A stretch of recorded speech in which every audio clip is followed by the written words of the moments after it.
Pant پہننے والا نماز پڑھتے وقت اپنے ٹخنے کس طرح ظاہر کرے گا؟ لوگ پینٹ پہنتے ہیں، لمبی ہوتی ہیں عموماً پینٹیں، تو اب بعض لوگ جو ہے نا نیچے سے اس کو فولڈ کرنا شروع کر دیتے ہیں، تو کیا ٹخنے ظاہر کرنا ضروری ہے؟ اس میں کیا احتیاطیں ہونی چاہیے؟ لیکن مرد کے لیے یہ مستقل ایک سنت ہے کہ وہ اپنے ٹخنوں کو ظاہر کرے. مستقل سنت نماز کے علاوہ بھی، نماز ہو غیر نماز ہو، مردوں کے لیے ٹھیک ہے. خواتین کو جبکہ ٹخنے چھپانا ضروری ہیں. صحیح. لیکن معاملہ اس کے برعکس اب فیشن جو چل پڑا ہے، خواتین کے پائچے اونچے ہوتے جا رہے ہیں، مرد حضرات اپنے پائچے نیچے جوتوں کے اندر بلکہ روڈوں پہ مطلب رگڑتے ہوئے جا رہے ہیں. یہ ایک فیشن بن چکا ہے، غلط ہے یہ طریقہ. اور اسی بنا پر کہ جب مردوں نے اصل سنت کو چھوڑا کہ اپنے ٹخنوں کو جو ظاہر کرنا ان کے لیے سنت تھا، تو مرد حضرات نے اپنے ٹخنے چھپانا شروع کر دیے. تو اب یہ نماز کے بھی مسائل آ جاتے ہیں. اب جب یہ نماز پڑھتے ہیں تو اس وقت پھر عوام کا ایک ذہن ہوتا ہے کہ نماز میں تو ٹخنے دکھانے چاہیے. اب اس ٹخنوں کو دکھانے کے لیے پھر انہوں نے کیا کیا کہ پائچے نیچے سے فولڈ کرنا شروع کر دیے پینٹوں میں، اور شلواروں میں یہ کرنا شروع کر دیا کہ نیفے کی طرف سے اڑستے ہیں. اس سے منع کیا گیا ہے. تو یہ نماز ہی سے متعلق آپ صلی اللہ تعالی علیہ وسلم کے یہ افعال بیان ہیں کہ 7 ہڈیوں پہ سجدہ کرنا، بالوں کو نہ سمیٹنا یعنی جوڑا نہ بنانا، اور اسی طرح نماز کے اندر کپڑے کا کف صوب یعنی کپڑے کو کہتے ہیں، تو کپڑے کا کف کرنا، موڑنا، لپیٹنا، سمیٹنا، تو جس کو ہم کپڑا فولڈ کرنا کہتے ہیں، تو اس سے منع کیا گیا ہے.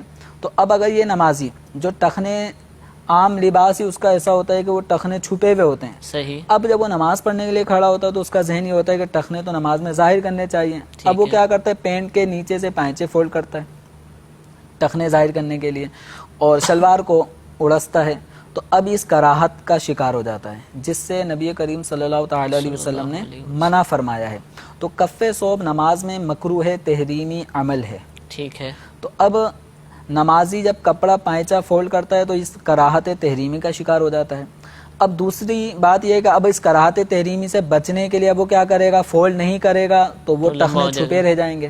تو ٹخنوں کا نماز کی حالت میں چھپا رہ جانا یہ بھی کراہت سے خالی نہیں ہے. ٹھیک ہے. یہ مکروہ تنزیہی ہے، چھوٹا مکروہ کہہ لیں.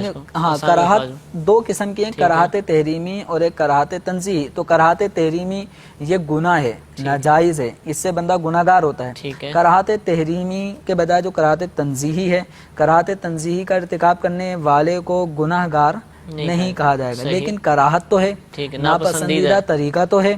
تو اب جب اصل سنت ایک مرد نے چھوڑی کہ اپنے ٹخنوں کو ظاہر رکھنا اس کے لیے مستقل ایک سنت تھا، تو اس نے اس سنت کو چھوڑا، پائچے لمبے رکھے، تو اب یا تو فولڈ کرے گا کراہت تحریمی کا شکار ہوگا، فولڈ نہیں کرے گا نیچے چھوڑ دے گا تو مکروہ تنزیہی کا ارتکاب کرے گا. دونوں کراہتوں میں اب یہ مبتلا ہو گیا. ٹھیک ہے. اب اس وقت نماز پڑھنی ہے، اس پر کینچی بھی نہیں ہے، کوئی ایسا بھی اہتمام نہیں ہے کہ نماز سے پہلے یہ اپنے لباس کا ایسا اہتمام کر لے، کاٹے گا بھی نہیں، اگر ہوگی بھی تو کون کاٹے گا. تو اب یہ کیا کرے گا، 2 کراہتے ہیں. اگر یہ فولڈ کرتا ہے تو مکروہ تحریمی کا مرتکب ہوتا ہے، فولڈ نہیں کرتا ٹخنے چھپاتا ہے تو کراہت تنزیہی کا ارتکاب کرے گا.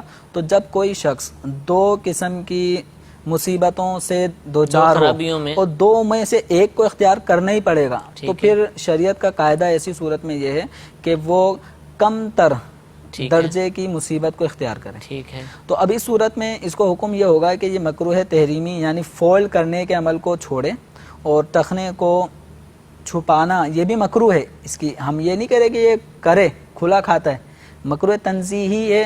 تحریمی سے بچ کے تنزیہی کی طرف یہی صورت بنے گی، اپنے ٹخنوں کو چھپا رہنے دیں. اور جس قدر یہ اونچا کر سکتا ہے پینٹ کو یا شلوار کو اونچا کر سکتا ہے تو اتنا یہ اونچا کرے.